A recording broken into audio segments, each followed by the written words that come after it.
or affiliates. You're listening to Revolution Radio, freedomslips.com. Good evening, folks. It's Diamond with the Oppenheimer Ranch Project. Once again, not being able to hear a bumper or know if our radio show is even on. We've got to look into that. Welcome to another episode of the Inconvenient Truth, prepping for the grand solar minimum. We have two amazing guests tonight. Back for the third, fourth, fifth. It doesn't matter how many times this guy comes on. Lee Wheelbarger is here to ask a few questions and to chit-chat about the ongoing grand solar minimum, some weather around the world, maybe total solar irradiance. But our first guest is Chris Martz. You know him famously as TheClimateGuy, or IceAge2050. He's changed his name around and his developing his style over the past year. He's just gotten onto YouTube. He has links to, he has a Twitter, a Facebook, Instagram. He's on G+. He's everywhere. And he has a blog, The Climate Guy. We will make climate science great again. Now, what's amazing about this kid is he's a sophomore in high school. He's from Northern Virginia, and he's aspiring to get a PhD in atmospheric science. He wants to become a meteorologist and climatologist. Now, this guy has not bought into the nonsense of global warming, and he's a skeptic of man-made global warming, in fact, and he's picking up what we're putting down at the Oppenheimer Ranch Project, and he's getting deeper and deeper into the science, and this kid knows more than most climatologists these days. Now, Chris, can you hear me? Are you there? Welcome to the show. Yes, sir. I'm here. I'm listening right now. Awesome. Well, so why don't you tell us, tell the listeners in your own words, what brings you to this point? Why do you have this blog? Why are you spending all your free time making videos? And why don't you believe in global warming? Well, that's a good story because I used to be, well, first off, before I say that, I'd like to say thank you for inviting me to participate. This has been a wonderful opportunity, and it's been the highlight of my week for sure. Awesome. Anyway, so I used to be a global warming alarmist. I used to try and argue with people that, oh, global warming's happening, but that was because my fifth grade science teacher told me that the sea levels are going to rise and the mountain, the mountains, the Appalachian Mountains are going to be the new beaches in 20 years. Well, 25% of those years have passed, and the sea level has not risen. Washington, D.C. would be underwater by now if her predictions were right. So I became a little skeptical after that. And I started doing my own research, and back in, I'd say, September, I found your channel as well as Adapt, and you all have really had a huge influence on everything I've done to build up my channel and build up my own style over the past 6 months. Well, that's a good thing. Now, a couple things I want to talk about. Yeah. When you first got into this, did you think it was going to be easy? No, I did not. It's still difficult at times. There's still things, I got to research and make sure the news feed, I tell my subscribers and everybody, I got to make sure it's right and valid. I don't use CNN for a news source because I don't believe half the stuff they say half the time. I got to be sure it's right. And there's a lot of obstacles, and especially when it comes to some stuff about how the climate system works, there's a lot that goes into that, and I got to make sure. And sometimes it's really difficult, but I did think it would be hard, and I didn't think I'd be as successful as you have been, as well as David Dubine and Christian Westbrook with Ice Age Farmer. I thought it was going to be a lot more difficult than it has been, and it's turned out to be a blessing, to be honest with you. Yeah, well, here's the problem, and I'm going to be honest with you. If you get into this and you start making stuff up and lying to the public, there is a certain amount that will do their own homework and find you out. Now, all of us, we can't all be on point 100% of the time in everything we say, and we do make errors. But if we do, we make sure people know that we made a mistake, so we don't hide the fact that to err is human. And I think you're learning that as a learning curve. You can exaggerate to a point where you're actually lying, and there's no need to do that, because what we're trying to do scientifically is reveal the facts, cover what's actually happening, relate it to past historical experiences, and kind of teach people that man has very little to do with the weather. In fact, weather systems are so complex that even today we are just on the cusp of understanding the multivariate factors that force climate, the sun being one of the most important, and we all now know that today, including yourself. So weather predicting is anything but easy, but... Yeah, yep, you got that right. Yeah, and we're just beginning to learn about it. So, I mean, your learning curve is quick. You don't have any preconceived notions. You're young and at a great age to learn. So can you tell us, like, how it happened, or are you, constantly diving in every night to figure out more about ice and cosmic rays, or what are you doing? Well, the thing is, you're right. There's a lot. Its climate system is very complex, and there's actually very little that we do know about it. But the one thing we do know is that the sun is the main driver. All the other factors, the ocean cycles and volcanism have other really huge effects. Other things have very little effects, and that's the thing that climate scientists that want grant money, they just spew out lies on their Twitter feed because they want to please the politicians. And there's really a lot that we don't know. And the fact that, what I do is that right now I'm on my website, I'm building up a set of pages that's called about understanding how the climate system works. And I'm learning as I go. I don't know everything I'm doing. I'm looking at a lot of different sources to back up what I'm saying to make sure I understand. And I'm learning a lot as I go. And I've been showing that through my videos here lately. The new information I've gotten, like the hurricane sunspot theory that I showed you, that blog post I sent you a couple of days ago.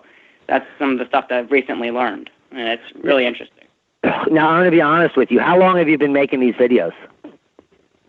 Oh, I've been on YouTube since late December, and I've talked to you since probably about January. So yeah, it's been about 6-7 months, and and I've come a long way over the past. Yeah, it's been exponential. But when you started, you're a young guy. You know what I mean? A lot of people would consider you a kid, and you came off as a kid, very inexperienced. But quickly, you got better and better and better. Just like when I started my channel. I'm still the same clown that I am in the beginning, but I'm much better at speaking clearly, and most importantly, know when to say that you don't know something. Don't make shit up. People will pick that up. And if you want to be legitimate and have a long-term career in this, you are really going about it the right way. Now, you have 1,468 subscribers currently. Yep. I just passed 1,000 followers on Twitter as well yesterday. So we're going to have links to all of his social media, IceAge2050, The Climate Guy YouTube. We're going to have links to his Twitter. He's going to send me over a whole page of links that I can just cut and paste because he's got so many places. Tell everybody where you're at. I'm on YouTube. That's my main place. That's my main place is my YouTube. I got my website, which is IceAge2050.com. I got my Twitter, which is TheClimateGuy, which on my website, IceAge2050.com, I got links in the About section and the contact info. I got an Instagram, and I got a Facebook, and I got rid of my IceAge2050 Google Plus because it was just too much to manage. But I am a member of the Google Plus group called Global Warming is a Hoax. Global Warming Change is a Hoax. That's some Google Plus I am a member of. So, yep. Yeah, Google Plus is it sucks and no one uses that. So, F Google Plus. Yep. Now tell everybody how old are you? 15. Jesus. And what does your mom think about all this? She's supportive of it. Both parents? Give us a little history about what's going on in the household. Oh, they like what I'm doing. They think it's great. Most of my family is subscribed to my channel, and I think a few of them are subscribed to yours, as well as all the others. But, yeah, they're very supportive of it, and they enjoy listening to what I have to say on occasion. Whenever there's something like a breakthrough discovery I make or anything, they enjoy listening to it. Now, you're aware that when I got into climatology, which was actually through geology and paleontology, we were working on a cyclic Milankovitch climatology model, and we were looking at Paleozoic rocks to find the Milankovitch signal. Now, back then was the beginning of global warming, and there was just no funding in climate cycles, because we were well aware that we're actually at the end of the interstadial. All the people in my office were aware that we're going into an ice age sometime soon. You know, they all had their own opinions on it when the end of the interstadial was coming, but it's getting very clear that that's probably coming very soon or now. And there's just no funding, Chris. So when you get in, you've got to play along with all the nonsense. How do you feel about that?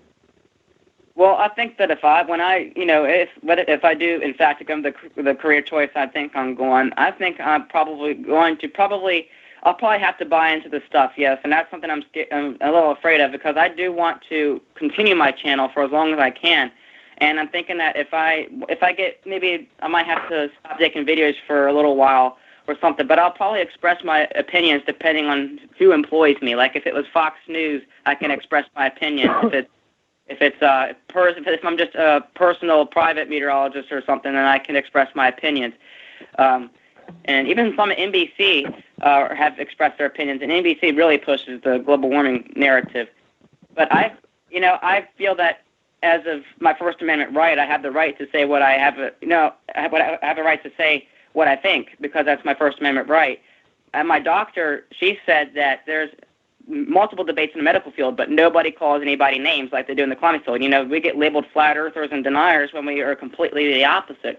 You know, I don't believe anybody thinks the climate's stationary. I'm sure there's somebody out there that does. But, you know, it's ridiculous the way the narrative's gotten. And it's just something I'm, slowly making my way through. It's one step at a time. Oh, I like the way you talk. Michael Mann thinks it's one way and up, a hockey stick. And so do all the other global warming alarmists with their angled ramp straight up into oblivion, including sea level and all the other nonsense, none of which has come true, all of which is sometimes up to 500% off. And good news for you, Chris, in the mainstream science, we have papers coming out, statistical analysis proving that for the last 3 decades, all climate models have overshot their mark and they're nonsense, which means... Yeah, you're right. Yeah, so we're at a cusp. We're at a paradigm shift. It might take a decade, but you're getting it at the right time, because in 3 years, I think people are going to be looking into the sun and climate cycles a little bit more, and your PhD is potentially possible. You might be like a rock star at that point, because you know more than most when it comes to the truth and facts. Yeah, and the thing is, it's like what you said about Michael Mann, there's 2 things I want to point out. Michael Mann blocked me on Twitter for no reason. I didn't even talk to him. He just blocked me. The same thing with meteorologist Keith Carson. Tony Heller wanted to have a debate with him, and I told him, that he should debate, and he blocked me, and he blocked a bunch of other people. It's just people are so insecure. I accept anybody's opinion, but I also present my opinions with facts. I don't, just say my opinion. I have facts to support my opinion. And with the climate models, other thing I wanted to point out is that USA Today recently posted an article that said the global warming is going to be twice what the climate models predict, and I just said that's the opposite. It's half. Whatever. They're failed. Most of that, warm trend between 1979 and 1998 was due to high sunspot activity and positive PDO. Amen. It sounds like you know what you're talking about. And you know why? Because you do, which is a rare thing when it comes to people talking about climate science. And let me try to get this through your head, Chris. This is what happened. About a decade ago, they invented a new term called climatology. We had it before in geology. We called it paleoclimatology. And people like me learned about the climatology on Earth using proxy data, for geologic history. This is hundreds of millions of years. And so the new climatology, called climatologist, that is based on the false premise that CO2 warms the Earth. So the entire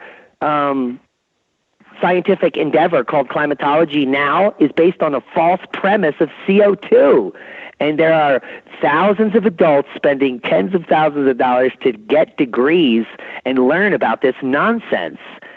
What do you think about that as a 15-year-old man? I think that it's so politically driven, especially in the past probably 5 years. It's really just gotten off the charts. I'm just rolling my eyes at everything that's been predicted. It's just one fail after another. And, these people are so blind. You'd think they'd realize, okay, Al Gore, Bill Nye, they all, have these Arctic ice predictions that the ice is going to melt in every single year, and it hasn't. These people are going to, Penn State with the face of Michael Mann, teaching them, okay, this is this is that, and they're just being fed a bunch of nonsense. However, I know the opposite, and I'd gladly debate if my professor, if I, when I have one, I'll debate them if they, disagree with me. Oh my God, that would be like the most awesome pay-per-view show. We could get it up there. We would generate millions of views because the way you come off is so intelligent. You scare the out of those people, Chris. The reason you're being blocked by them is because you can expose them, and you're only 15, and that's embarrassing to them. Yep. They're scared of you. Yep. So what else do you want to talk about? We've been on for 15 minutes, and do you have anything else to promote? Because by the time this gets up on the YouTube, we're going to blow your YouTube channel up. I'm telling everyone out there to go subscribe to his channel. You don't even have to watch his videos. Who cares? Just blow up the channel. Let's get him to 5,000 subscribers, and let's make his year. What do you want to talk about? Do you have any questions for me or Lee? Because Lee Wheelbarger is here, waiting in the wings. I don't know if you have any questions for Lee Wheelbarger or for me, or what do you want to discuss? Go ahead and have Lee Wheelbarger, go ahead and introduce him, and we can all have a discussion about the grand solar minimum, climate science, whatever you all want to talk about. It's your show. You tell me what you want to talk about, and I'll just contribute to the conversation and see what Lee Wheelbarger has to contribute as well. Okay, we'd be more than welcome to have you stay on the whole show then, Chris. And Lee, can you hear us? Are you back? Were you knitting? Yes, sir, I'm here. Thanks for having me. Good evening, Chris. Thanks for coming on the show with us. You're welcome. So, glad to hear. Well, you were talking about the things that you were studying. So I would suggest that on my YouTube page, you go and look at some of the hundreds of videos that I've saved there under grand solar minimum, cosmic rays, so on and so forth. To really understand the grand solar minimum, you have to understand at least 14 separate sciences thoroughly. I would recommend 17 different sciences thoroughly, including, how to get beryllium-10 and carbon-14 dating and how they do all that with the ice cores and so on and so forth. But you need your plasma physics, so definitely learn that. I would also recommend studying all of the work from Dr. Kirkby at CERN and his early work, not what he was producing after he was being influenced by the IPCC and the threat of losing funding. You need to look at his early research. I have those videos from back in 2009. John Casey and all of his books. Read all of those. Valentina Zarkova and all of her work. The work that's done by Heinrich Finsmark and the Russians and what their models are showing. All of the magnetic field patterns and so on and so forth from Zarkova and her predictions and how that's going forward and her accuracy of 97% thus far. Look at electric universe theory and the Sapphire Project and how that plasma is being generated within that sphere. And really study on the particles and the gases and how the particles coming off of the sun and how they spew out of the coronal hole streams, and more of those charged particles are coming in and how they're influencing the lightning, influencing the storms, affecting our radio communications, our GPS capability as far as the accuracy of the receivers on the face of the planet. Those are all of the main things that you need to study.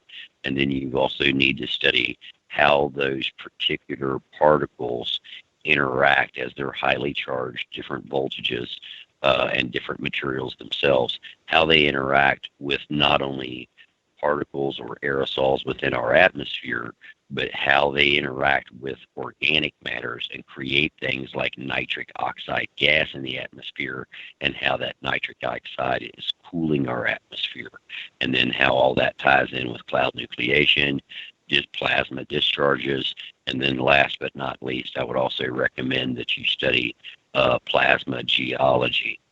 with Andrew Hall or Andy Hall and look at how different structures of stone and so on and so forth were created, different mountains, and that'll give you a much better understanding of how the surface of this planet was actually created by the scarring of plasma discharges as far as mountain ranges, as opposed to what people say is plates or continents coming together and creating mountains. So that's my list of what you should study in study hall over the next 4 years. And oh, by the way, you won't have to worry about conforming to what the global warmists say by the time you get a job, because the grand solar minimum is going to be so obvious that all of those people are going to be laughed off the campuses. Oh yeah, and also Leaf, I think it's Garrison that does the sunspot history going back to the 1400s with carbon-14 and so on and so forth. Study his work as well, so that you get a good understanding of what sunspots look like, how they develop, and what they've looked like over the ages and during different parts of solar cycles going back hundreds of years. Yep. Did you get all that, Chris? Yeah, I agree with what he said. I take all that to consideration. I am subscribed to your channel, Lee. I haven't seen you upload any videos lately, but I will definitely check in there to see all the suggested videos you looked at, and I'll take time to look at that over the following next few months and look at that and add any stuff that I find that's really, really interesting and really, what's the word I'm looking for? Really stands out. I'll put it on my website as information going along with the climatology pages of my website that I'm working on right now. Yeah, please do, because that's what that's what I do all this for, is just to educate the population, and that's why I've made that collection. So whatever's on, that I've found on my site, you're welcome to share that with whomever you want. Additionally, if you go through something and you have a question on it, so say you watch a lecture from Dr. Kirkby or whomever it may be, and they say something and you don't quite understand it, ask the question, because somebody else might have that same question, and so I'll answer it right there on the YouTube page. So is that it's a growing knowledge is basically what my goal is to put as much, make it a knowledge base, so any channel, it doesn't matter who it is, can come and get that knowledge and share it. Because the whole goal here is to educate as many people as quickly as possible, so that we can all prepare as quickly as possible the best we can. So yep, yes, sir, I agree. Totally agree. We're actually grooming you to be the most incredible climatologist in history, because it requires a multidisciplinary approach. Now, the degree of meteorology, when back in the day, in the 90s, you could get that at an associate's degree, a meteorologist degree.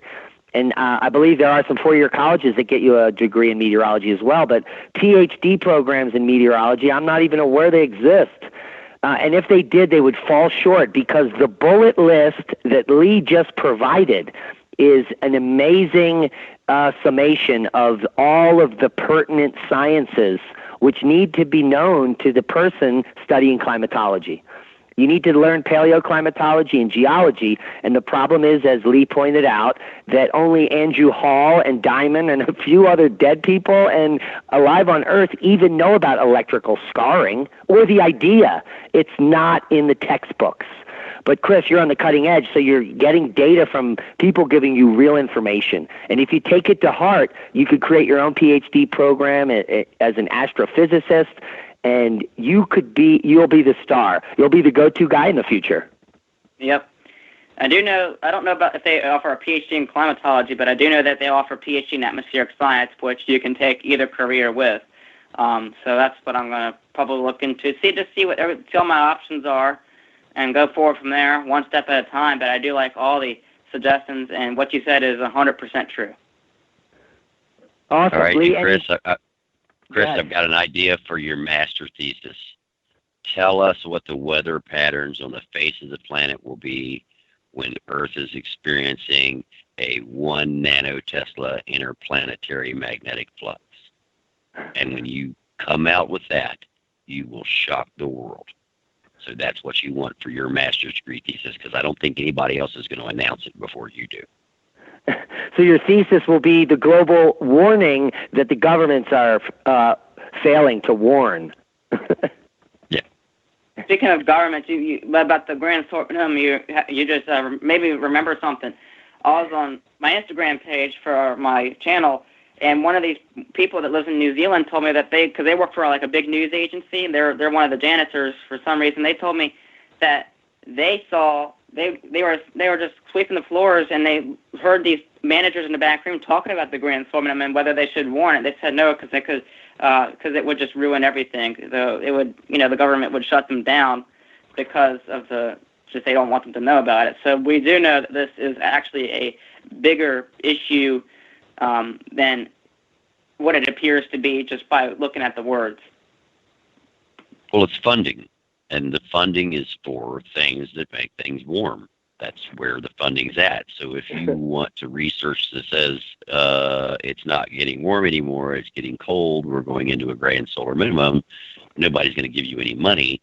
And the people that are getting the money, because they're so brainwashed that CO2, which is just a trace gas, people, it's only a trace element in our atmosphere, has the ability to control the thermodynamics of the remaining gases in the atmosphere. And it just doesn't work that way. But they believe it does, and they preach that it does. And the people who haven't researched it believe it. And that's where the money is. So, as long as that is the belief as far as with the funding stream, then the funding for the Grand Solar Minimum isn't going to go forward. But I think that's changing now. Putin backed out of the Paris Accord. Trump backed out of the Paris Treaty. So since they've backed out of that and a lot of funding is going away for this global warming nonsense, there's going to be more emphasis on what's going on in the Grand Solar Minimum, because Trump's not stupid and Trump's been briefed. So it's going to happen, and so there will be funding for more Grand Solar Minimum. There's 600 papers out now talking about the Grand Solar Minimum. So it's coming in a really, really big wave. So yeah, you're right. Talking about the funding and stuff, it's funny because everybody says, well, the government doesn't give money to people the government gives money to people when there's an issue, when there's like a catastrophe. The government doesn't give out funding when there's not an issue, but you would think that they would give out more money because the Grand Solar Minimum is a bigger issue probably than natural global warming cycles by far. Heat does kill, but cold kills more, especially when it comes to your agriculture. That's the really big hitter right there with the colder times, because the temperature drop, late frosts, and the unpredictable winter weather. When it strikes, that just could late spring snowstorms that could just wipe out crops, and that could just destroy everything. And yeah. So the key to the future is not fixing climate science; it's teaching humanity about the truth of our history. The climate is cyclic, and if you're not self-resilient and self-reliant, you could be eating your neighbor. Growing your own food and being self-reliant is the key to the future for those of us that are going to survive. It's not learning the climate science. You cannot eat the correct climate science. So, Lee, you want to jump into some questions? Sure. Okay, this comes from Brent Stump. He's up in Alberta, and he's a farmer. He's a friend of the show, and he works in a mine, and they have thousands of wires that are going underground here to these guys, and he's worried about a huge CME or EMP. And he wants to know, when it comes to CME, is there any difference between high voltage lines, the 14,000 volts that are running down in the mine, versus the hundreds of regular 110, 220 lines? No, there isn't. And the worst part about that is yes, every single one of those long lines that he has ran down through that mine will act as an antenna for that. So what I would recommend in that is to not use a breaker, but to actually use a fuse, like the old glass type that you thread in that has a filament in it, as opposed to a breaker. A breaker is heat, and you're going to be frying your light bulbs and destroying things long before that will trip. So I would highly recommend. Let me give you the other half of this, and that might help, because this is probably pertinent. He says in the mine there are miles of heavy cable that run through it. We are at 3,000 feet underground and in salt. All the equipment runs on 600 volts. The miners cut rooms over 5,000 feet long. What would happen during a CME? He's got like packages of hundreds of cables wrapped together running in these things. Right. During a CME, if he doesn't have those broken out in blocks. So what I would do is, and I'm somewhat familiar with how these things are laid out, he's going to have distribution lines coming out from transformers and so on and so forth. Everywhere you have a distribution line where you've got a breaker, I would put in a fuse disconnect from the main line running to your longest lines. If the line is not over 1,000 feet in length, don't worry about it. You're not really going to get anything into it. If it's, you could probably go out to 5,000 feet and not worry about it because the equipment you've got on the line is 600 volts. But I wouldn't go much over a couple thousand feet without being able to break it off, because then you're going to have voltage on that lines, and it could be, if it's a substantial CME like the Carrington event, which could be much, much, much larger than the Carrington event, it could last for days, and that's not going to be good on that equipment. So you want to be able to break that circuit and not have that induced through those wires. Now, with the amount of wires that he has down there, we're talking thousands of miles of cable run through the mine, would it create heat during a long-term event? Oh, absolutely. Absolutely. Down there? Would they catch fire? It depends upon, well, see, if he breaks it off, no. Yeah. If he left it long, yes. So, that depends upon how long the wire is, how big the storm is, what his latitude is, the energy of the magnetosphere at the time, all of that, and, the orientation of the wires in the ground. All of those are going to determine how it interacts with those wires. But when you're talking about miles and miles and miles like he has, yeah, anywhere that you break out in distribution, I would be putting fuses in as opposed to having breakers there. And then have, if you've got somebody that monitors the Storm Weather Prediction Center for, solar weather, and of something that's coming along, I would go down into each one of those distribution blocks and disconnect them. And my God, the most important thing you do is make sure you're not connected to a transformer in any way, shape, or form. In and out of that transformer needs to be completely disconnected and discharge all of your lines. More damage is done when there's power on the system than power off the system. Most systems that are broken into small blocks and completely de-energized will survive. Systems that are energized do not. So that's the trick to surviving it. Now, does that salt mine act as a Faraday cage for the generators down underneath? No. They need to put copper around that. Right, yeah. If you're going to do that with the generators, just a copper screen, just have the hut that you've already got down over it down there, just put the copper screen all the way around it, and then isolate the generator from the copper screen. So it's sitting there like a bird on a perch inside of a bird cage.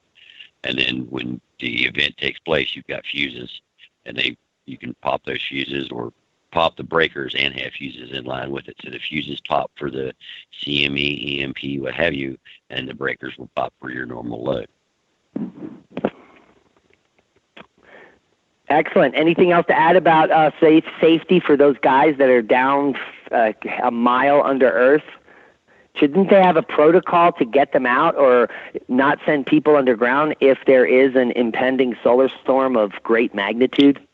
Yeah, if there were an impending solar storm, if there were ever a solar storm, I wouldn't want to be in a mine. Not unless I had a way that I could walk out easily and I was close to the surface. But going down deep like that, or being able to drive out of it with a vehicle or walk out would be the only way. If it's an elevator getting down into it, you're going to have a problem. Hell of a climb out. Another way. Right, yeah.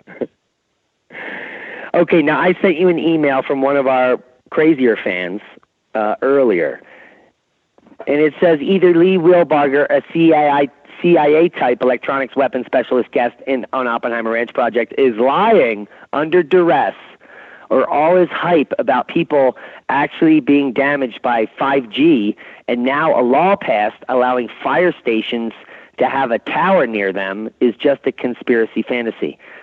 And then he goes on, to say, but Barry Trower, the god of MI6 microwave weaponry. Do you know who that is, Lee? I don't know him personally, but I would love to talk to him. Barry Trower? Yeah, publicly. I never heard of him. But apparently he's the god of MI6 microwave weaponry. Many years senior to you, Lee. He disagrees with you strongly. and Barry backs it up with science. Let me just finish. He's the top guy for decades. I've never heard of this top guy. But, so Lee, can you answer what the hell that means or what's going on there? Okay. So there are people who think that 5G is being used for mind control. And this is absolutely ludicrous because you have to, put the tinfoil hats on, guys. So when you look at the history of telephones, as far as mobile phones, okay, so you had basically 0G back in the late 50s, early 60s, and that was these large two-way radio phones that went through a telephone operator where they connected the wires. No, even before that, the briefcases were in the late 70s. I'm talking back down, early 60s. So then you got to the briefcases, and that was MTSO, Mobile Telephone Switching Office. And the latter part of that, it was actually getting advanced, and you could actually make phone calls without people pushing and connecting wires on the other end. Now, what's the frequency of that technology? Okay, so that technology normally operated in the 150 megahertz VHF range, and you had about 2.5, 3 megahertz of difference between the transmit and receive frequency. And so it was in the original systems, it was basically what they called a half duplex, whereas that the transmitter would transmit when the person was talking on the other end because it was voice detection and it was a box circuit. And so when the person would talk, the transmitter would come on, and then when they would stop talking, the transmitter would cut off, and then you would push on the handset. You had a little button you would push, and when you would push that in, you would transmit and talk back. That was both the transmitter and the receiver using the same frequency, which is the same technology as the original cordless phone, which used a Radio Shack TRS-83 walkie-talkie. I've actually seen him and met the man who invented the cordless phone. So that's the VHF. Then in the early 80s, 81, 83, Motorola, moving on, they originally had came out with 800 megahertz trunking, and that was a tower's ability to communicate with an individual two-way radio in the field and say, hey, don't operate on this channel. I have a phone call for you. Go to channel number 38, and I'm going to route that call to you. And oh, by the way, if there's a group of y'all that need to talk, this group, all of y'all go to channel 38, and we'll carry on your communications through channel 38. So Motorola developed that. Motorola had a beautiful, intelligently smart man by the name of Guy Puckett, whom I also worked with, who developed the switch system for Motorola's switch for cellular telephone. And then we had a few other guys who were supporting us on that. And the very first systems were done in Chicago. And so Guy did all of the switching backbone for it, and I did all of the drive tests, driving around, testing signal strength between the handsets and the mobiles and so on and so forth. So that was in 800 megahertz. The mobiles back then were allowed to have up to 3 watts of power, ERP, effective radiated power. We would cheat, put 5/8 wave antennas on, and be able to talk way farther than anybody else and so on and so forth. But it's not going to hurt you because it's in 800 megahertz. So then we move into 2G, which is the smarter phones, where you can actually start doing SMS messaging. And so then we moved up into 3G, which is where you can actually start streaming video and so on and so forth. Then 4G, where we have this wide-banded and interfacing and streaming video and so on and so forth. Now 5G, when we move to 5G expands the radio spectrum farther up in and goes up towards 300 gigahertz as opposed to 2 gigahertz, 10 gigahertz, 30 gigahertz, down about where we are now with different modulation schemes. The advantage of going to the 5G network, and this is where it just blows my mind that anybody in the world could believe you're going to do mind control with this. Okay. The advantage of it is now with the antennas and the millimeter wave, we can control how the wave is projected or the signal is projected from the antenna.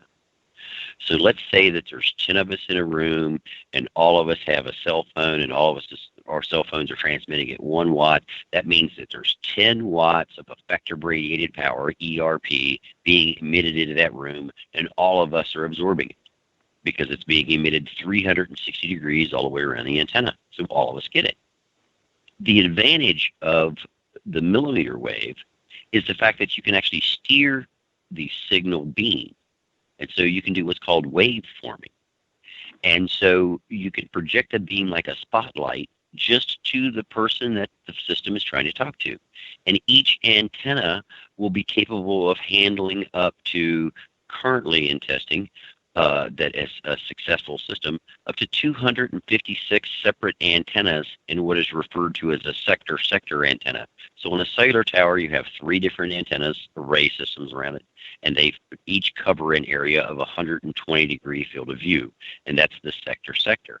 Now, inside of each one of those sector antennas, there will now be up to 256 individual antennas that look like stamps that are steerable, very similar to how the phased array radar works on an Ollie Burke class destroyer. And so they fire the beam directly at the individual that they're trying to talk to, very low power. And the antenna, and this is how I know so much about it, is because the antenna that's on the inside of that phone I helped develop. And that has anywhere from 4 to 16 different antenna arrays inside of it that have what's called a voter system inside of it, and that detects which direction that the strongest signal is coming from and says, hey, it's coming from over there. So rather than transmit energy around in all of these other directions, only transmit it towards the transmitter. Now, what will this do for us? It will dramatically cut the amount of effective radiated power from all cell phones. By how much? More than 60 times. So we're only going to have 1/60th to 1/100th the amount of radiation in the atmosphere that we had before because we're only transmitting in beams. It will make our cell phones last much longer because, again, all that energy is just going into a spotlight as opposed to going out 360 degrees. And then to try to do mind control is absolutely insane because of the fact that anyone who studies microwave frequencies and how they propagate through flesh will find that once it has penetrated no more than 2 centimeters into the skin has either refracted as much as 63% of that energy coming in. And then to go in again another centimeter or 2, we're talking about not more than 1.25 inches into a person's skin, you've lost 63% of the 63% that you've already lost. So the amount of energy is insignificant, and your skin would already be cooking. So you would be running from it because the U.S. Army years ago tested a microwave area deterrent system at Fort Benning, and that was part of that testing. So I know what it actually feels like to be burnt by a microwave. I've been the guinea pig down the range. So the idea that you could control individual neurons and have those fire inside of a brain to create a 3D image within your cerebral cortex from a microwave transmitter sitting on a pole coming off of an antenna the size of a postage stamp, that's farther out than Nibiru. So anytime any of these guys wants to debate the science of how you can do brain wave control over millimeter wave, please call me. My number is posted. I would be more than happy to have that public phone call. Hey, Lee, this is mind-blowing, and I now understand why we're friends and we get along so well. My background is in the same exact stuff you're talking about. My father's company was in Electronic Defense, Radiation Sciences Incorporated. I was hired on government contracts to make these giant shielded rooms for testing. Faraday cages covered in ferrite tiles with 7,000-pound copper doors. And I agree with you. All these things you said, have been corroborated in testing. And the fact is that the 5G is actually safer than the current 4G. The RF environment associated with 4G is unhealthy, but the 5G is a little healthier. It's way healthier. The RF energy that's being emitted, the fact that it's directional, the fact that you can multipath and bounce it off the side of a structure and come back in and reach the phone, the fact that, the simple fact that the phone is smart enough to know that, hey, it's not best for me to broadcast this signal through the side of your head. I get better propagation bouncing it off that wall over there and going back to the tower. So what does it do? That's what it does. It just fires it off that wall. And so it's not irradiating the side of your head. And it's like this. If there were ever a person on the face of the planet who should be dead from using a cell phone, you're talking to them now. Because my job was to do drive testing. So all day long, I would have a cell phone in the car, truck, van, whatever I was driving, and I would have a cell phone to the side of my head. And I would have my cell phone speakerphone and then a computer in the back with a GPS reading the signal strength of my phone, reading the signal strength of the phone in the vehicle, and reading the signal strength of the tower. And I'd drive around, and I would have months where I would have anywhere from 1,800 to 2,300 minutes on a phone next to the side of my head.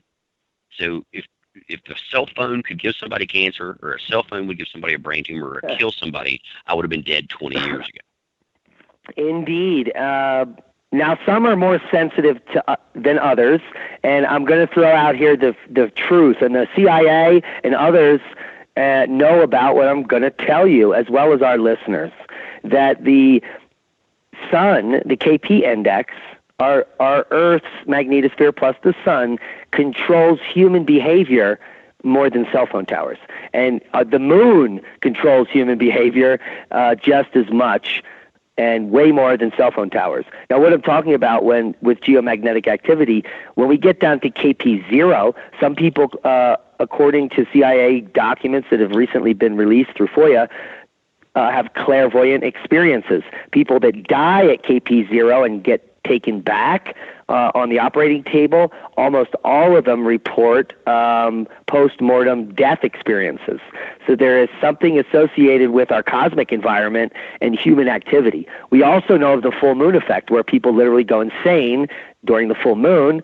And also, high KP also has the full moon effect. Around KP 7 and 8, we see violent outbreaks in cities, often around the world, as well as protests and other violent things happening around KP 8. What type of information do you have about what I just shared, Lee? Well, there's a lot of information about that. Well, let's clarify for the public, because there's a lot of bad information as well. Okay. Yes. Our sun affects how we behave, as well as affects metabolic changes within our body.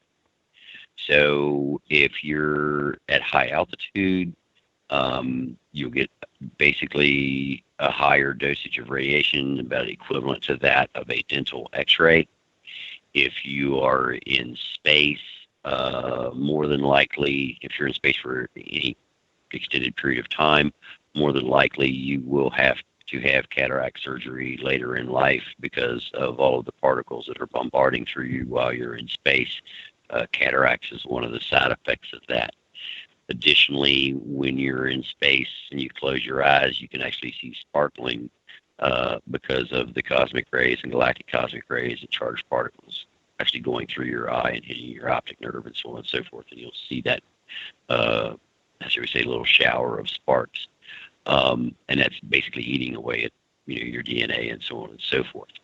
On the Earth, what they found was when they were doing the research, they didn't know why they were having these anomalies. And so the Italians, the French, and I think it was the Germans, at different times had their Air Force fighter pilots having EKGs and so on and so forth on them, and they would test them for their physical fitness. And what they were finding is that in some of their fighter pilots, they kept finding these heart rhythm anomalies. And so they would, deadline these guys. They wouldn't let them fly because they were having these heart arrhythmias, palpitations, what have you, and it was showing up in these tests. And they couldn't figure out why, there was such a high number of their pilots were seeing this, but they couldn't figure it out.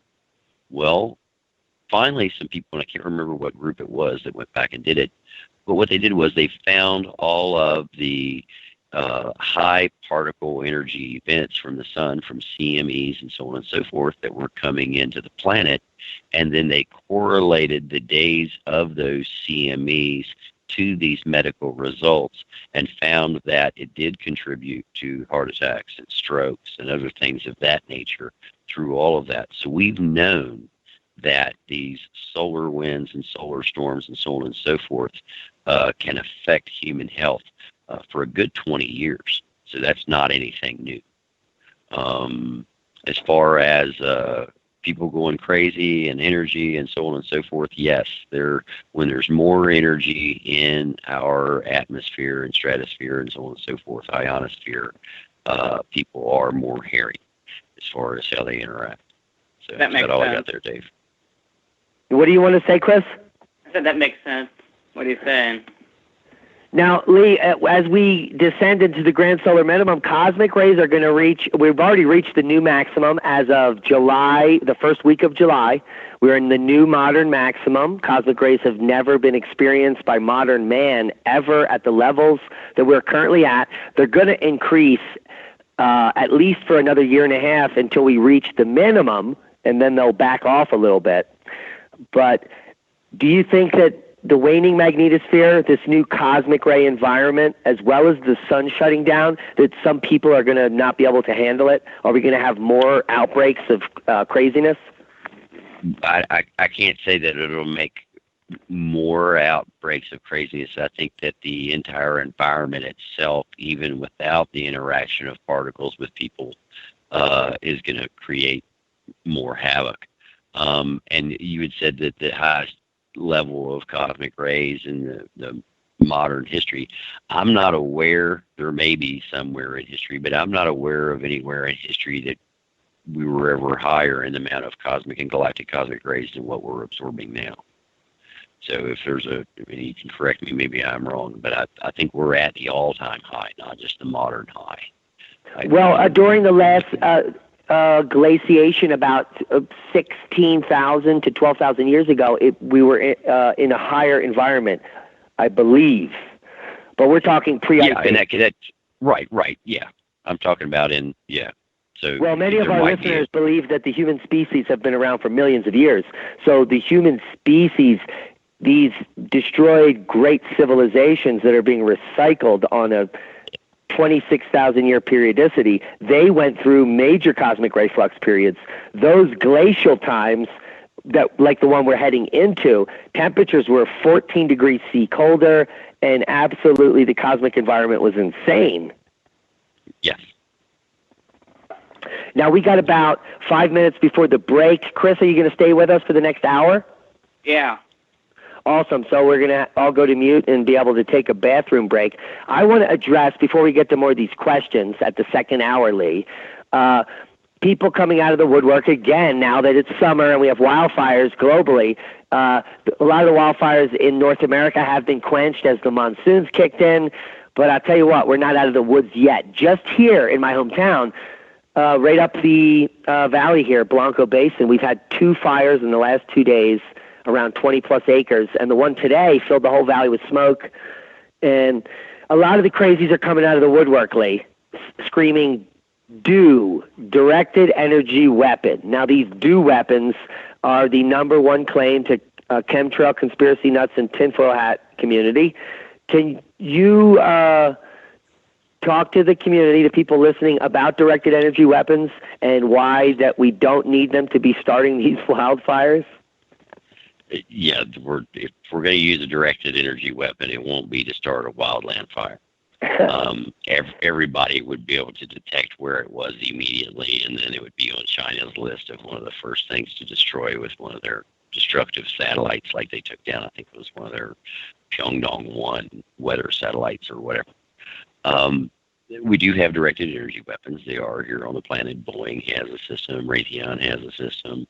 So there are numerous systems that are out. They vary in the amount of intensity of what their beams put out, as well as their size. The larger lasers normally hit on a target about the size of a baseball to a softball. on the smaller directed energy weapons for UAVs, counter UAV programs, things of that nature. UAVs are unmanned aerial vehicles, drones. On those, they try to keep the concentration of the beam to about the size of a marble to a ping pong ball. And then they go for the electronics on the inside of it, or to try to lock onto one of the motors to burn a motor out so as that it'll flip and fall out of the sky, and then they can still gather the electronics that are inside of it. So, no, we're not using directed energy lasers in space to start wildland fires. And as a wildland firefighter, I'm very familiar with both the military technology as well as the firefighting. There's plenty of other things to start fires. We don't need to be doing that from space. Yeah, a match works great, especially when you have a buildup of tinder in the forest. You have 100-degree temperatures and no rain, so all you need is a match. And what we're finding out is that if you were to take, let's say there's 4,400 fires globally in the last month that have been lit, over 85% human-induced. And that's statistically correct, which means with a probability of 15%, which means almost all of them could be from cigarette butts.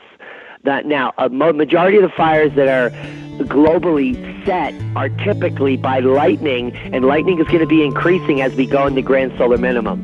Now, guys, we're at the commercial. Stick with us. Take a break. When we come back, we have more questions for Lee. Christopher's going to have some questions for Lee, aren't you? Yeah. And we'll be right back for the second hour of The Inconvenient Truth, prepping for the grand solar minimum. Thanks for listening.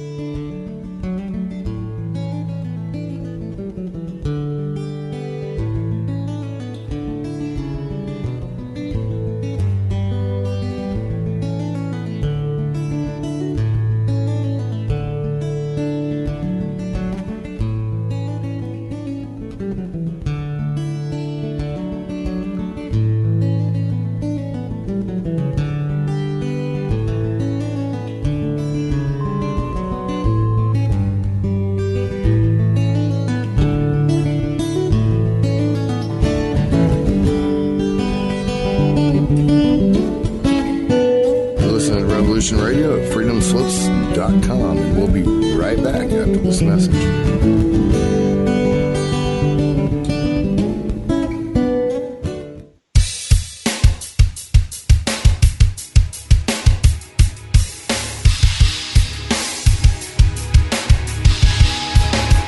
Enter into a world unseen on Raven Star's Witching Hour.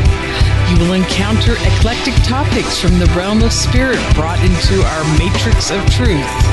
With your host, the Solaris Blue Raven. Solaris will bring you an array of unique guests covering topics from ghostly spirits to amazing anomalies, covert technology, UFOs, and shadowy global events. And that's right here, Revolution Radio, freedomslips.com, Saturdays, midnight till 2 a.m. Eastern Time. Revolution Radio, where information never sleeps. Let the magic rise.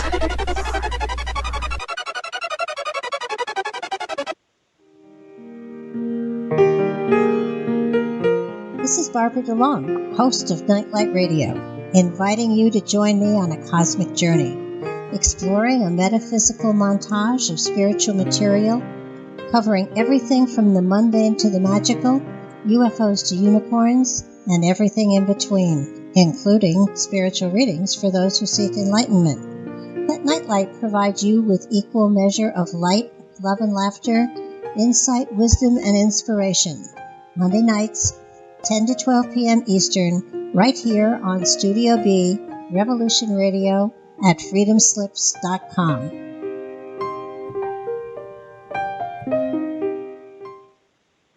The opinions expressed on this radio station, its programs, and its website by the hosts, guests, and call-in listeners or chatters are solely the opinions of the original source who expressed them. They do not necessarily represent the opinions of Revolution Radio and freedomslips.com, its staff, or affiliates. You're listening to Revolution Radio, freedomslips.com, 100% listener-supported radio, and now we return you to your host.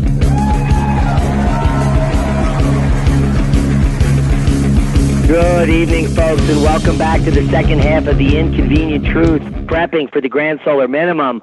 On air live with us tonight are Chris Martz, the Climate Guy, IceAge2050, just a sophomore, but he is an up-and-coming star in the climate field. Probably going to be one of our top atmospheric scientists in the near future. We also have Lee Wheelbarger. He's a military electronics expert, and he knows tons of stuff about tons of things. And that's a boom. Guys, are you on the air with me? Hello? Yep, Yes, I'm sir. here.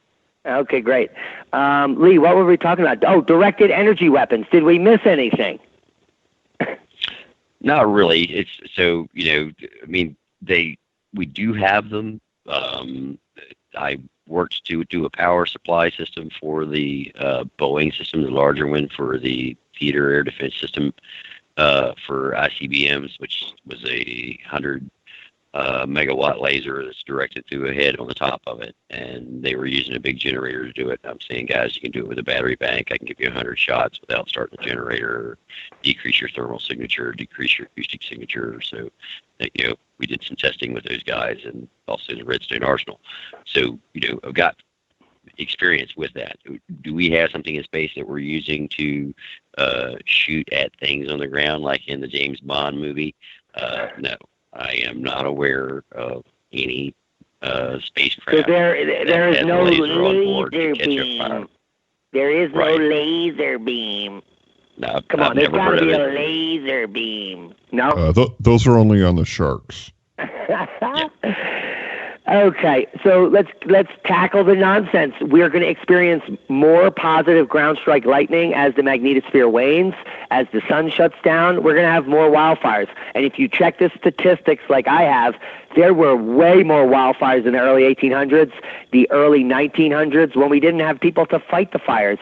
And this is probably not even statistically true. Even though the statistics from those times show more fires than now, they're probably missing tons of fires because there weren't a lot of people taking down data. So we're certainly not seeing anything more than normal wildfires. They should be increasing due to lightning. And anyone else have anything to add? Yeah, wildfires have been, as I have put in my blog, wildfires have been decreasing since the 1920s, and that's when, the global temperature started to rise due to natural factors, and now we're starting to cool again, and with the increase in lightning strikes, that's definitely going to probably make the wildfires increase, and that is something that we're going to watch out for. However, the climate mafia is going to start blaming everything on human and carbon dioxide emissions, so that's completely false. Of course they are. They're going to blame you. It's all your fault, Chris, and you too, Lee. Now, let's jump to something that's very current, but when this goes up on YouTube will be about a few days old. We're talking about the giant fire that I pointed out yesterday in Yakutia up in Siberia. Now, it's south of these towns that experienced Armageddon for 3 hours. And a bunch of the idiots that gave me thumbs down on my video are saying, well, how can you explain it going dark from only 3 hours from noon to 3? And it's very simple. That fire was so giant, there was a column of smoke up into the stratosphere, and the angle of the sun is low. So when the sun was around noon passing through the column, it got dark. It took 3 hours to pass through the smoke column, and on the other side, it got light again.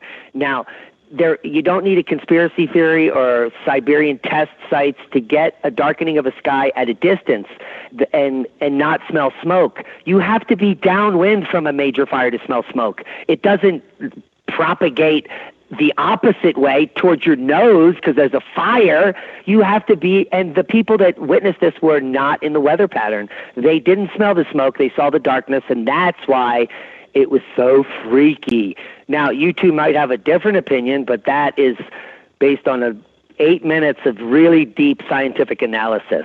Lee, what say you?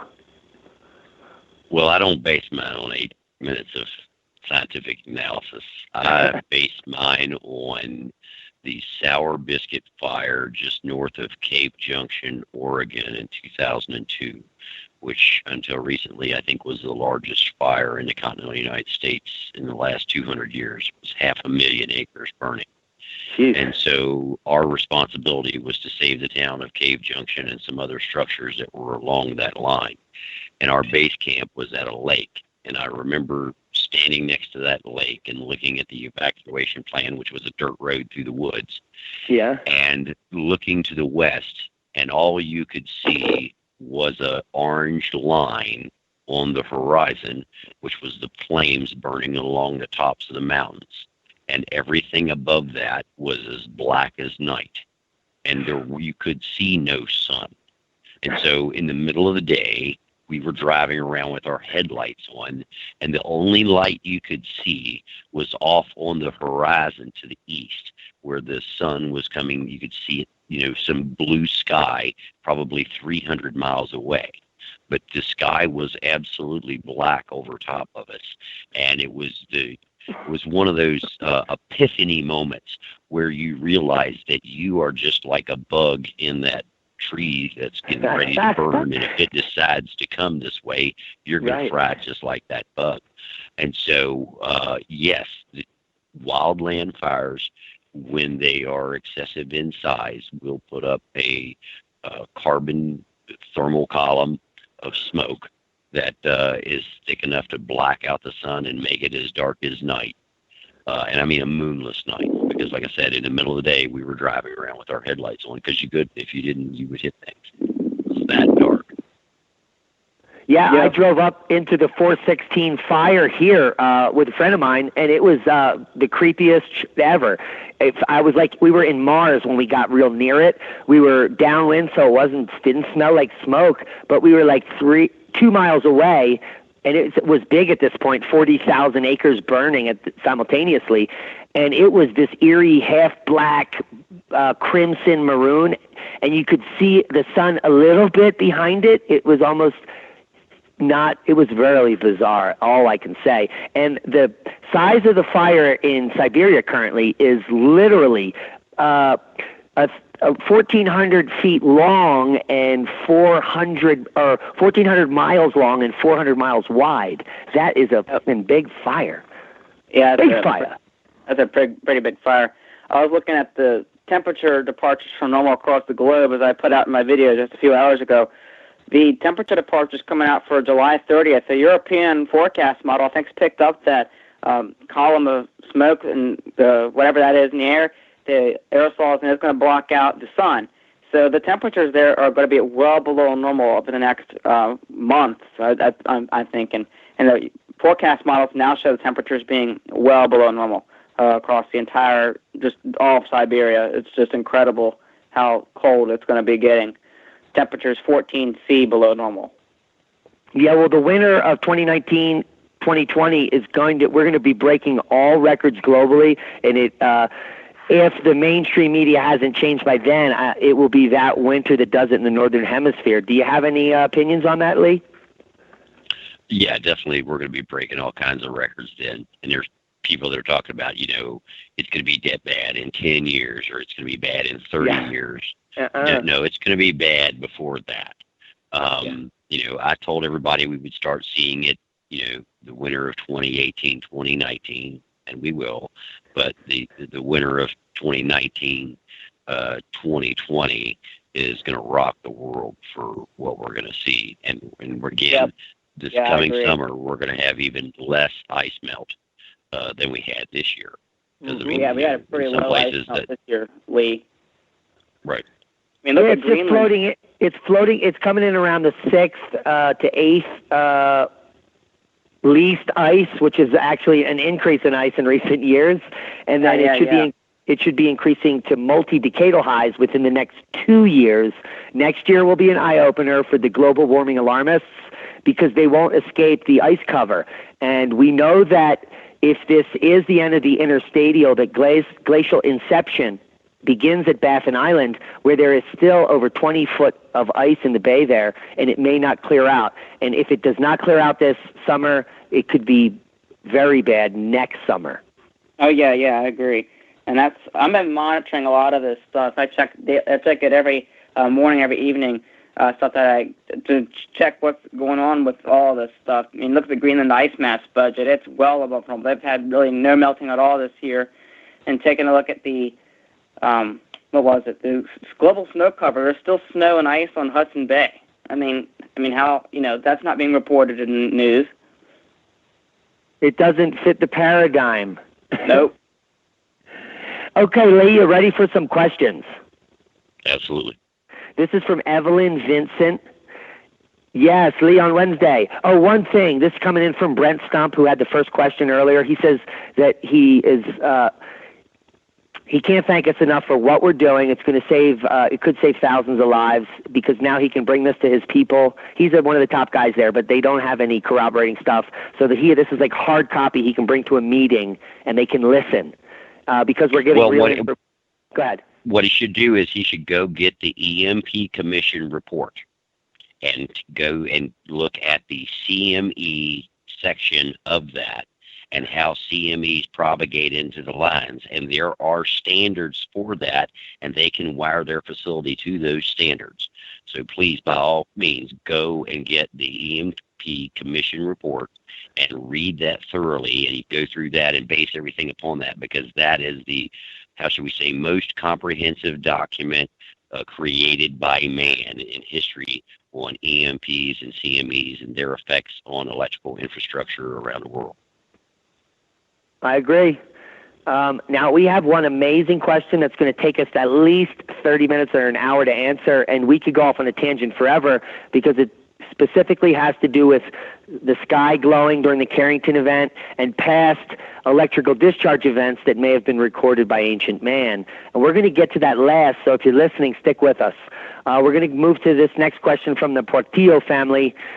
Now, I read the question, and I don't agree with this guy, but he's in a different place than I am, and I have a different life experience. I've been from Philly, and now I'm in the Four Corners region, and I'm 47 years old almost, so that's my experience. Now, he says, why are the skies so blue? They're almost purple sometimes here in North Georgia, USA. Is that the changing magnetosphere? And will the color of the sky change more over the next years? Heads up. Understanding the blue. I've been around through Georgia. No, do you not hear me? I'm here. Not the beginning, yeah. Okay, yeah, sorry. Not sure what happened. The purples and so on and so forth that you're seeing in the sky we're getting more stratospheric clouds from the particles coming in. Those are creating, the highly charged particles are creating more aerosols. So we're getting a strata layer that's giving you more of a powder blue sky. If you saw a deeper dark blue sky, that had to have been on a day that we had some sunspot activity that was swinging around and was capturing the particles that were coming out, and that little bit of energy was giving you blue skies on that day. The majority of the skies, there's still a strata layer around. Now, as we get into these Carrington events and things of that nature, you will see glowing in the sky, and that's because of the gases and the high energy coming in and ionizing those gases. So higher up, you'll have reds, and below that, you'll have blues, and then below that, you'll have your greens. And those are the different mixtures of gases at different pressures as they're ionized, and you'll learn that in the plasma physics there. So that is what does that. So that's what, as far as when you get to have an aurora event, as far as the clouds that you're seeing, that is the purple colors. Again, that is the light from the sun coming in and is going through those layers of clouds, those strata layers, and is blocking out some of the frequencies of light. And you're getting these purples and violets and so on and so forth that they call the colors of the dawn of creation. Oh, yeah. Chris? Yeah, I agree. But based off my meteorology knowledge, and there's a lot of stuff, and the National Weather Service has a page talking about the colors of the clouds, and what he says spot on with basically what it says here. Everything he said with the particles and everything, and how, the sun, different angles and stuff, that's exactly how it works, what Lee just said. Now, I went outside about a week ago before the sun was approaching full, which I believe is the 27th, coming up in 2 days, 48 hours from now. And the moon wasn't coming up early in the night, so I had a dark night sky here. I live in the wilderness, so I can see the Milky Way and everything. And what I witnessed was noctilucent clouds, very apparent throughout, up in the stratosphere, high up after the sunset. And to just corroborate what Lee is saying, one of the first times I've ever seen them in my life, and they're lit up by the sun after it sets because they're so high up, they're still catching that angle. I mean, it was pitch dark, about 10:15. I was putting the chickens away. I looked up and I was like, whoa, those things are on fire.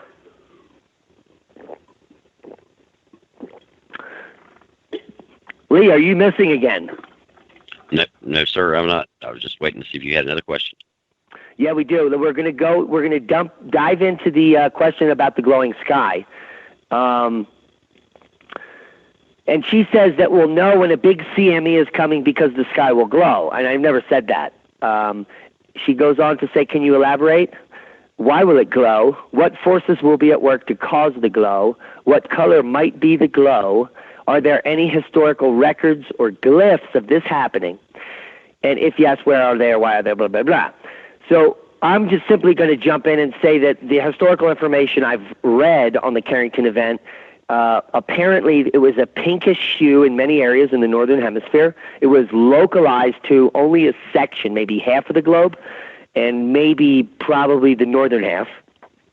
And it lasted once the sun set for several days. You could read a newspaper to it for several days. And this is simply the charged particles coming in up at the northern latitudes and exiting at the equator the way it does, as you were talking about, during aurora. Do you have anything else to add to that Carrington event and the historical info we know? Yes, there were other events in the 1600s. There were events in the 1400s. There were recordings of glowing in the skies on the opposite side of the planet at the exact same time in their night skies, so massive amounts of aurora borealis. In Cuba, you could read a newspaper at night. It was so bright. So there are numerous events that have transpired, and once the storm arrives is when the sky will start to glow. There will be no warning. It will be happening, and that's when the sky will start to glow as those energetic particles are coming into the atmosphere. So that's when the storm is there. So it's not like you start to see the glow and in hours, minutes, seconds, whatever later that the storm starts. No, it's just like a lightning storm. When you first start to see it, it's there already. You have anything for that, Chris?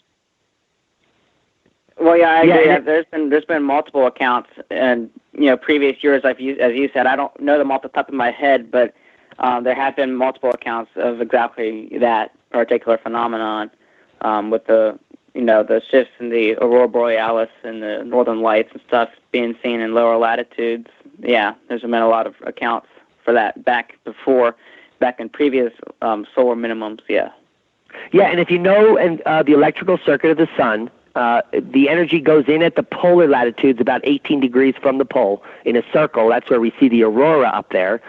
It has a width of a pattern. It's a tubular entry. It's called the Birkeland current, and then it goes through the center of the Earth in a tube, and then it sheets out at the equator. And it actually forms almost a magnetic field line, but it's an electromagnetic field line of energy current. So it makes sense at Cuba, where the energy is exiting, that they would see a glow, and also up in the northern latitudes. So electrically, based on the electric universe model, it makes sense that that's what they witnessed. Yeah. Now, historically, go ahead, Lee. Yes, I agree with you. So, Lee, you're familiar with the Thunderbolts Project and the electric universe theories? Yes, sir. Now, Dave Talbot has been working on our ancient past and ancient cultures and petroglyphs. At one time, the majority of petroglyphs were considered unknown or unknowable, and until around the mid-2000s, when plasma physicist Anthony Peratt encountered the Thunderbolts Project and the electric universe model. And they were talking about some petroglyphs, how ancient man all over the globe was recording things like Jacob's ladder and the mother of all animals, which we know as the plasma discharge guy. And so Anthony Peratt, who was a plasma physicist working at Los Alamos, happened to go to one of these conferences, and he immediately recognized the unknown petroglyphs as being plasma discharge features. Now, I posit to you, Lee, and I don't know your position on this, ancient man literally saw plasma discharge with very high intensity discharges. We're talking millions of times more than aurora borealis in the sky. And these instabilities, the dancing man called the Peratt instability, being the most pervasive globally. And it was proven that they were actually looking north all at this structure, and it was based on their global position, how they interpreted it on the petroglyph. Now, at what time frame do you think these ancient cultures were witnessing these electrical events, Lee? And will we see them in the new paradigm as our magnetosphere wanes and we get into this new cosmic ray maximum? I think they witnessed that during glaciation times. Because if you look at the Sapphire Project, yeah, I'm familiar. And you look at how they can bring that down to a dim glow, and they can have the sunspot activity on it. And what I would like for them to do is to have a core, like use a permanent magnet core in the top half of it, and then use an electromagnetic rod coming up through the middle of their anode there, or cathode, and be able to induce a spiral magnetic field in that cathode there while the magnetic sphere is over top of it, or the plasma sphere is over top of it, and see how that interaction, and then they would be able to simulate some of Valentina Zarkova's work and that of what they have observed at Wilcox. And you can actually add basically a little bit of the reality of what the sun is doing to the experiment, so that, if it were my experiment, that would be the next thing I would add to it. And I think they've done great work with their plasma probe. But I think, I observed that. And also, as far as the layers, I can't remember what the gentleman's name is that came up with the theory of the separation of the layers as far as their energy potential or magnetic, mass. Yeah, the double layers. I agree with, the double layers, and what is contained within those layers, how that's separated out with the atomic material that is within that. I agree with that wholeheartedly. So that's my opinion on the Sapphire Project. Yeah, I love the idea proving this. To do a physical experiment, induce a double dynamo in the Sapphire Project, and see what their plasmasphere does. Are you listening, Absolutely. Sapphire? I'm going to put this up on the Thunderbolts project page, and at least one or two people should listen, I would think. We're an hour and 40 minutes in, or 30 minutes in. Do you have any other thoughts on, so why do you say the Ice Age, Lee? Well, if you look at Roof Witch's work, and he talks about the primer fields collapsing, and you look at a plasma and how that can collapse down to a lower glow state, and the fact that it takes way more energy for that to come on, when it does cut back on, and you look at how the temperature of the Earth has been going back, I only go back 480,000 years. I think that's far enough to figure out what's going on with the weather. So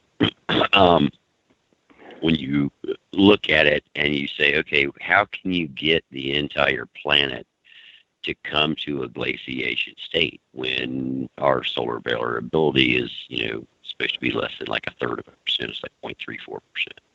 Yeah. And you say, well, what will bring that down to that? Well, if you look at if the primer field were to go to a low glow state, 70% of the heat on the planet comes from the planet anyway, so we're only getting 30% from out there, and we'll lose 70% of that 30%, so we'll lose 10-20%. Whoopee. So we go into a glaciation period.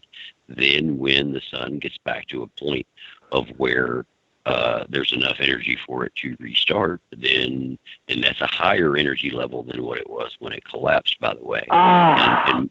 And my theory on that is actually as we travel along the Birkeland current that we're on, because that's what's feeding our sun, as we get into areas that are of higher resistance, that means that the potential between the top of the sun and the bottom of the sun is less. And so because that potential between the top of the sun and the bottom of the sun is less, that means there's going to be less energy dissipated out of that. So we have a greater resistance through this area. And so because of that, we don't have that flow. And it's the voltage that's driving it. It's not the current. because the current has to remain the same within that current. That Berkeley current traveling through space always has to have that same current. So the plasma discharge features have to emanate from the polar regions when the sun kicks back on, because it's such a dramatic change in electrical potential. So as we come out of the ice age, all these crazy things happen, everything melts, and it's Armageddon, and everyone etches everything down. Well, you're going to have a heck of one of those when it goes down. Oh, so why would okay? So if it happens when we downcharge, why does that happen? Because we need extra charge to get this discharge feature. Okay, so the way it works is, and this is why you have to study plasma physics. Let's say that we're going to run at a kilowatt of power. So we're going to have 1,000 watts running into this, but you have to build up, create a charged state that is greater than that to kind of jumpstart it. And then once you jumpstart it and it comes on, so you've got a massive draw to jumpstart that. And then when it jumps in and starts, that's what your starting capacitors and your ballast and everything and your fluorescent lights in your house is all about, because that's what's in your fluorescent light is the plasma. So when you jumpstart that, that's energy that's there. Then it's, it's kind of like alive, and it's, functioning there as a plasma that's contained. And you need less energy to keep it going. Right. You need less energy to keep it going. But the problem is it's kind of like a flywheel. So you got to put energy in it to get it spinning, and then once you get it spinning, it's spinning. The problem is when you cut it off, it still has all of that stored energy. And so all of that stored energy is released in nanoseconds. And I was like shocked when I heard it was in nanoseconds, because so that's this is Chris's seconds. Thesis we're talking about. Right. So that happens over when you talk about the EMP of a nuclear warhead or what have you, and people say, well, Lee, how do you even know anything about that? If you know anything about CCOM, which is Communications and Electronics Command at Fort Monmouth, New Jersey, there was a blue building there that was known as Pulse Power, and our job in that facility where my office was to recreate an artificial EMP onto a military vehicle. So you're talking about the big heavy steel doors.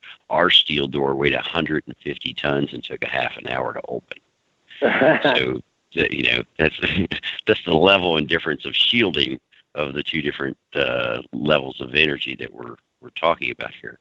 So when the sun goes into that lower state, and if you again look at Sapphire's record of monitoring this and the effects that it's had on computers in their laboratories, and some folks who came and visited them after the event transpired, if the sun were to do the exact same thing, we would have that exact same burst coming down and hitting our planet and interfering with the grid, interfering with electronics, taking out satellite communications, and basically putting us back to 1859, first week of 1859, because all the telegraphs were down then too. Yeah, and the intercoastal line they had just laid fried. It just makes you wonder what people will do when if something like that were to happen. The whole world would just everybody would just shut down. Well, Lee, run us through it. You mean if we were to go down, so you would have... the sun discharges in 2035, the sun shuts off, and that potential is headed our way. It would be as the largest CME ever in human history, that we have a few hours and it's coming. Well, actually, it wouldn't even be that, because the first part of that would be traveling at the speed of light. Yeah, because we're connected to it. Right. And so you're going to get nailed by that instantly. I think that you would see some instabilities within the sun prior to that. That would look pretty ugly. So you would have some warning of it was coming. So you would have variations in TSI. You would have variations in the spectral response that was coming out of it. You would have variations in the emissions of it. And there would be some really freaky looking magnetic waves moving around towards the surfaces of it. And then there would be possibly more than one flicker. You could have two or three possibly, depending upon, how it responds to it and the mass and what's left there. So when that excuse me? Would the sunspot count be affected? This would be it would cover basically the entire surface of the sun almost simultaneously. And in celestial time it would be simultaneously. But you would have basically a flicker like that, and then it would go to a lower glow state, and basically anything and everything that was on the planet that was not heavily protected in some type of a Faraday cage or other metal structure or disconnected so as that it wasn't affected would be gone as far as being able to use that without significant repair. And so there would be no internet, there would be no telephone, there would be no power grid. If you were in a metropolitan city, there would be no water after a very short period of time, no septic service, no subways, no GPS, no refrigeration, no local telephone calls. Again, it's 1859. You might as well go outside and get yourself a horse or a bicycle. Because those are the only two things that are going to be going down the road. Our time period would be sent back into 1859. Basically, actually before then, just everything would just completely, everybody would freak out, and it would be a catastrophe in the streets, just everything. Well, hey guys, you would lose a large percent of the population within the first 90 days. Oh yeah, I know. That's a. Go ahead, Scott. Now, the climate is a system. The climate is a system. So what happens if the event is twice as large? I think the effect of the sun shutting down, the CME, would be much larger than a Carrington-type event. And climate is a system. Now the sun is off. The Earth now has to respond climatically to that change in potential. So whatever the climate systems that are on Earth at that moment are going to violently react by readjusting. So we might have some catastrophic weather associated with this geomagnetic activity as well. Yeah, you would be at full glaciation in 3 years. There would probably be an uptick in extreme weather for sure, especially in the tropical areas where that stuff tends to develop. And that's something, but how the narrative will on that, if the narrative does continue, which I'm hoping it won't continue for the next, I hope it just, gets shut down with this Trump administration soon enough. And the media just needs to, then journalism in this country right now is dead. Yeah, but even if you know it's coming, it's not going to save you from the inevitable, and that's glaciation. If the sun shuts down, the life as you know it has changed. There is no university in your future, Chris. There is survival. Yeah. Yeah, if you're not within 10 degrees of the equator, survival is going to be extremely difficult. The people come to me all the time. They tell me, if we're going, if we are indeed, going into a glacial period, people tell me, well, it's not cooling. It's not cooling. Well, first off, the data does show it's cooling, but there is a lag time to which we see the effects. The switch between now and the ice age is like a flick of a switch, but the time to when we see the effects is there's a lag time. Now the lag time differs due to multiple factors, and the big factor in there is the sun. So if the sun does shut down completely, like everybody we're forecasting it will, then we would probably see the effects within, I'd say, 30 to 50 years. At the least, at the top, at the most. That's what I would say. That's just my input. Scott, what were you saying? Well, it kind of goes to Chris's last, where he ended his sentence. I'll take the period off and put a comma. Let's go ahead and extrapolate. How much have we lost up to this point, percentage-wise, of how much energetic potential have we lost, and how far do we have to go before that flicker, before we flicker off? I guess I'm trying to plot that, Lee's best guess at what that date would be. Well, and again, I also want to reiterate, I don't forecast this for a particular date. What I'm telling you is that this is what the research has shown takes place at particular spots. Now, is it going to do that? Well, this is what research shows in the laboratory. So when you look at what Rolf Wuche's work has done and some other people's work has done, it looks like at about 40%, 30% of full energy is where it likes to cut off. So if you use the solar wind speed as that judge based upon Ulysses research from the Ulysses space probe that went and looked at the sun and so on and so forth, you would say that would happen somewhere below when the solar wind speed's average speed from a coronal hole stream would be below 200 kilometers per second. So that's where you would look for that, somewhere below that. So about 40% of what its wind would be, and where that could happen would be anywhere from here through 2030. Yeah, and if you look at the linear progression, the date is 2027, so plus or minus 3 years on either side, and you can go to NOAA's space weather to look at the solar wind through Solin data, and you could see that it's gone from maxing out during the solar max of this cycle at 800. We're sitting now at 500 as an average kilometers per second. So I think that it would be the solar minimum of cycle 25 when we would be approaching that shutdown potential. And as Lee reiterated, not only the work of Rolf Wishy, but also David Dubine, who has delved into the Asian historical documents. The bamboo books reveal cold blue sun and hot red sun in a cycle, a cyclic pattern around the Bond cycle, around 1,000-year periodicity, where humanity witnessed the sun actually changing a color, turning blue. Yeah, and you will also see in the sky, if the sun primer field does collapse, it will decrease in its size, and then after a period of time, you'll start to see particle clouds growing around it, which makes it look like a halo around it.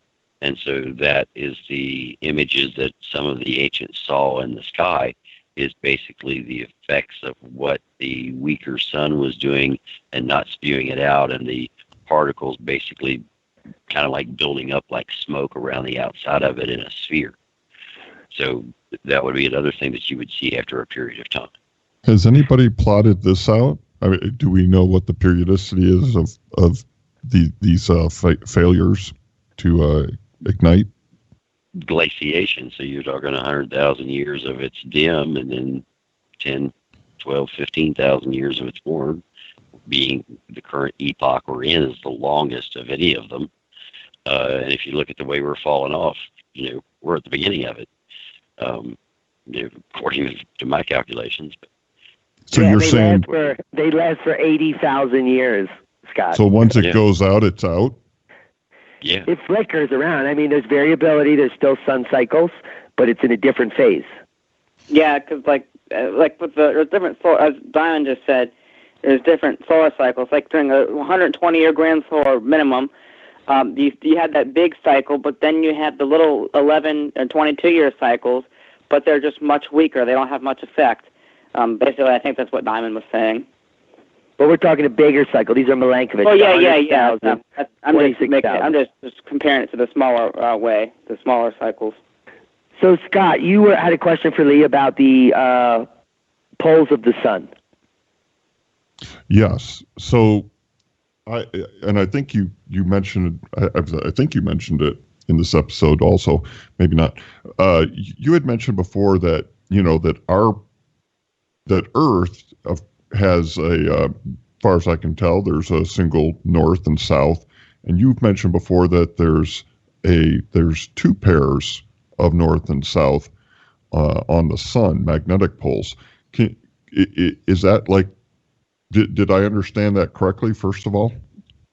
Well, there's a main magnetic field of the sun. It takes 22 years for it to do its cycle.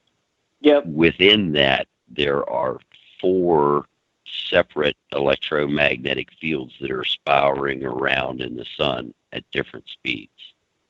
And periodically, they go out of phase. And so when they do that, they do it about every 206 years, which is the RC theory. And you look back at what we had the last time, only 2 fields were out of phase. This is the 400-year cycle that we're going into. So all 4 fields are going to go out of phase, but one pair of fields will go out of phase before the other pair of fields go out of phase. And when you look at Valentina Zarkova's work, you can see those 2 different fields going out of phase. That's why there's the fields go narrow, and then there's a small area where the fields go apart, and then they go back narrow again, and then it comes back apart. Those are the 2 different sets of fields going out of phase, not exactly at the same time, probably about 10 years or so apart. Does that answer your question? Pretty close. So we have a primary magnetic pole, and then you said within there's one additional pair, or how many, or 4 pairs within that? There's 2 pair. So there's 2 in the northern hemisphere, 2 in the southern hemisphere, and they act independently, but part of the overall magnetic field of the sun. And so those are what are going out of phase. And if you can get Valentina Zarkova's paper, and it explains basically all of that. You can also get the data from Wilcox that shows how those fields move within the sun. So they're kind of like flat magnets on top of each other, but they have magnetic fields in them, and they're swiveling inside of it. So imagine 4 watch batteries on top of each other, like a CR2032, and they have a magnetic field, and they're spinning around on top of each other, stacked on top, 4 of them inside one bar magnet. And those magnetic fields of those interact with each other. Okay, yeah, that's a good visualization. That's the double dynamo. So while the double dynamo is corkscrewing in the sun, Ben Davidson shows the positive solar polar magnetic field and negative on that weird blue-red thing he shows every day. Yes. Those are the dynamos interacting. Now, the magnetic poles that does the 22-year flip is independent of those dynamos. Correct.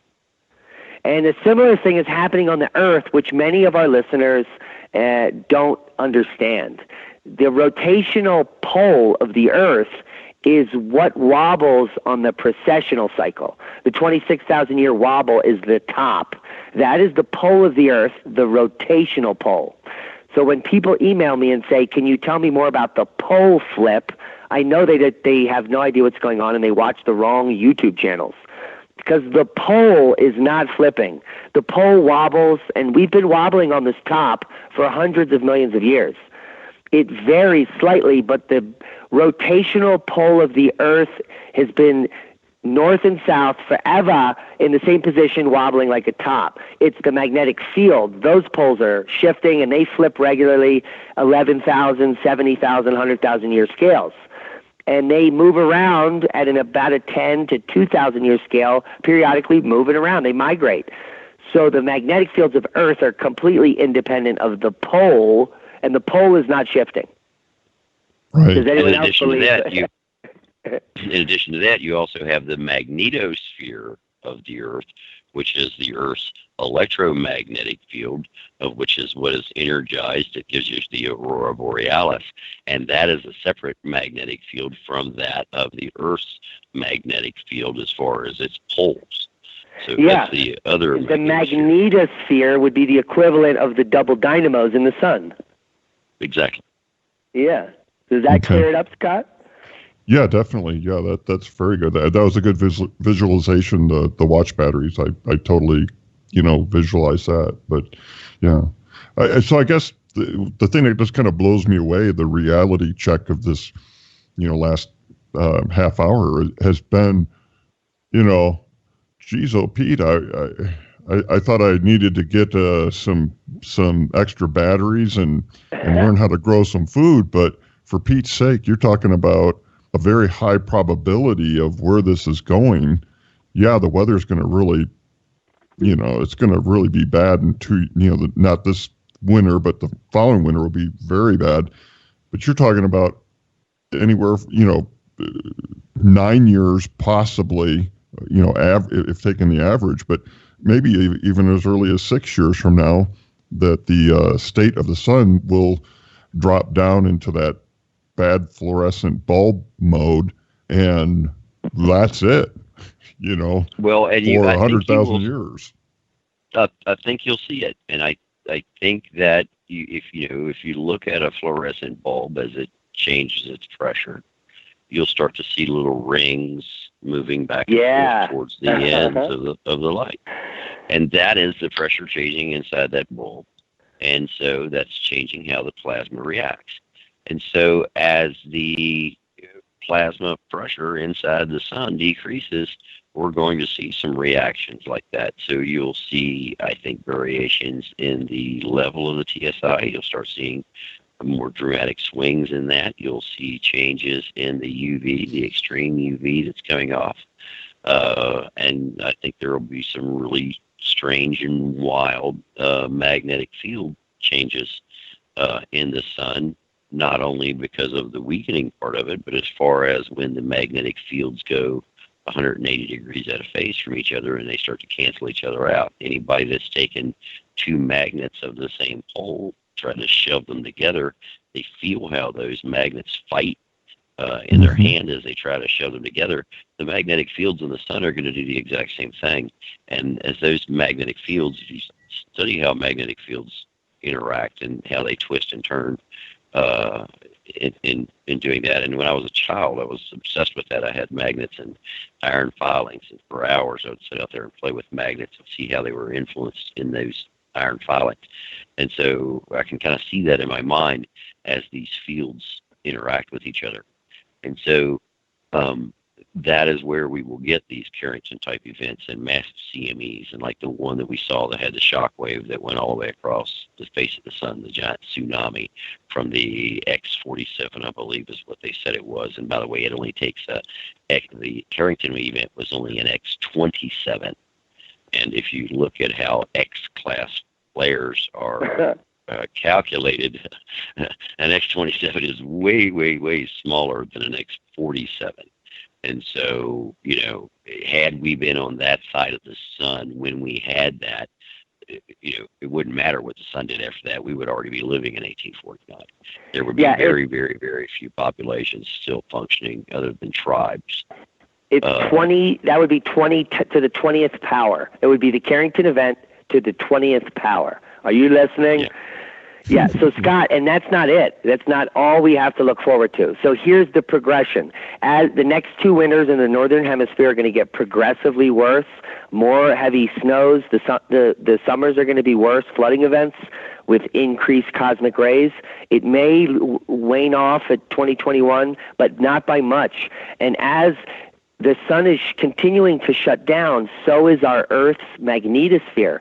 So our shields are going to be waning for the next decade the whole time as we prepare for this Earth, the sun to completely turn off in a decade or so.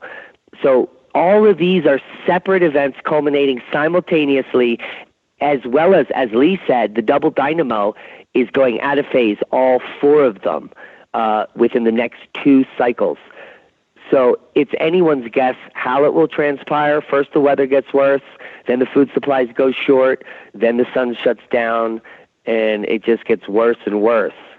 It's just a big domino effect. I mean, when you're talking about the weakening magnetosphere, that's really a big eye opener there, because the magnetosphere that has a lot of influence on our global weather patterns. So when we have, as I discussed in my blog post, when you have low sunspot activity, you have the oceans keep the heat in. They have a low specific heat when you talk about the specific heat, but I'm not going to get into that. But when you have the warm oceans and during a grand solar minimum, you still have the ocean temperatures really kind of stay the same. But they drop some, but not as much as the atmospheric temperature. When you have the low atmospheric temperature, you got an unstable climate system, unbalanced atmosphere. That just fuels extreme weather events, and the weakening magnetosphere just makes those jet streams and carry those weather events all around the globe, and it's just a recipe for disaster. Indeed. Well, yeah, it is. Yeah, it's quite terminal. So we have 10 minutes, Scott. Why don't you have some closing words on what you got out of this 2 hours and what you're doing now in your mind to prepare for the times ahead? Oh my goodness.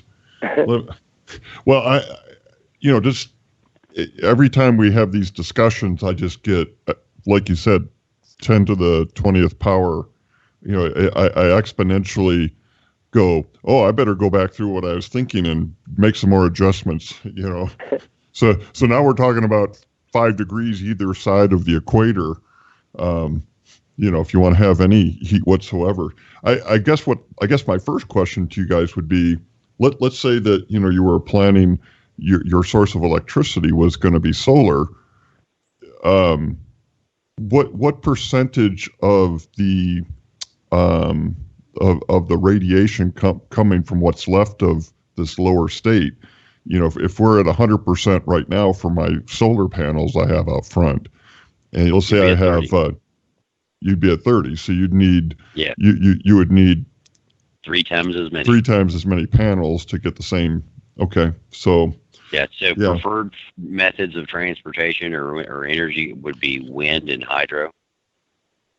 As far as making power, those would be my 2 recommendations. If you have room for solar, great, do solar. You can buy panels; they're getting cheaper by the day, and also just highly reduce your load, whatever your electrical load is. Get the most efficient things, put extra insulation around your refrigerators and so on and so forth to reduce that electrical load so that you can survive on the lower output. And then you have to have LED grow lights, because you're not going to be able to grow anything like you did before. And it's 10 degrees above and below the equator. So go ahead, Scott. Oh, 10 degrees either side. Okay. And then the next question, kind of has to do with, you were talking previously, we were offline, you were talking about a tent home, did you call it? An umbrella home. Umbrella home. And I know home. I know that Diamond has a greenhouse that uses, thermal, going into the ground to grab heat. So as the years go on, as it's cold, well, obviously you're going to have to go deeper and deeper. I mean, the Earth will still generate heat. Yeah. But how far down, once this drops and you're just, you've been at it for 10 or 20 years and the sun's been, in this lower state, and the Earth is, freezing over, how far down would you have to go to get that same efficiency? You said before you'd be fine below whatever the permafrost line would be. Yeah, permafrost. So they average 20 to 40 feet. So it varies. It depends on where you're located, microclimates. Mm-hmm. I imagine south-facing areas would be where you would dig your geothermal tubes. You could create an artificial microclimate, dig a tube 6, 10, 20 feet. So it would have to be increased through time, but you're talking about a decade needed to really penetrate that freezing down. Yep. So, I mean, you could always hack through the ice, I guess. There's no need to install your geothermal at 40 feet right now. Right, but I was just wondering, what would that, once things... You could base it on the Arctic and the permafrost, like Lee said. So you just Google permafrost thicknesses and see. Mm-hmm. I don't have any real data, but 20 to 40 feet is a pretty good average. Okay, yeah. That's a lot of digging. Well, and you're only talking about, global temperatures not dropping that much. I mean, we're not talking about a 40 or 50 degree swing globally here.